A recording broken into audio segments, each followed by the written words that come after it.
আজ থেকে ঠিক 1 বছর আগে 2024 সালের এই দিনে ফ্যাসিস্ট বাংলাদেশ ছেড়ে পালিয়েছে। রাহমুক্ত হয়েছে বাংলাদেশ। স্বাধীনতা প্রিয়, গণতন্ত্র প্রিয় জনগণের জন্য দিনটি আনন্দের, দিনটি বিজয়ের। রাহমুক্ত বাংলাদেশের এই দিনটিকে অন্তর্বর্তীকালীন সরকার জুলাই গণ অভ্যুত্থান দিবস হিসেবে ঘোষণা করেছে। তাবেদার মুক্ত বাংলাদেশের জনগণ প্রতি বছর এই দিনটিকে স্বাধীনভাবে সানন্দে সরকারি ছুটির দিন হিসেবে উপভোগ করবে। স্বাধীনতা এবং গণতান্ত্রিক রাজনৈতিক অধিকার চর্চার নতুন অঙ্গীকারে উদ্বুদ্ধ হবে।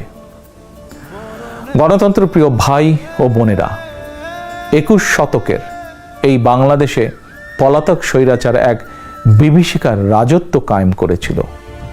গুম, খুন, অপহরণ, হামলা, মামলা, নির্যাতন, নিপীড়নকে সাধারণ এবং স্বাভাবিক ঘটনায় রূপান্তর করেছিল। এই ফ্যাসিবাদের বিরুদ্ধে 1.5 দশকেরও বেশি সময় ধরে চলা আন্দোলনের সময় বিএনপি সহ ভিন্ন দল এবং মতের গণতন্ত্রের পক্ষের শক্তির লাখো কোটি নেতাকর্মীর জন্য দেশকে নরকে পরিণত করে রাখা হয়েছিল।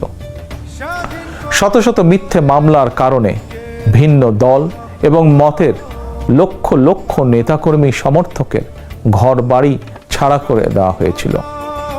অনেকের পারিবারিক বন্ধন ছিন্ন হয়ে গেছে।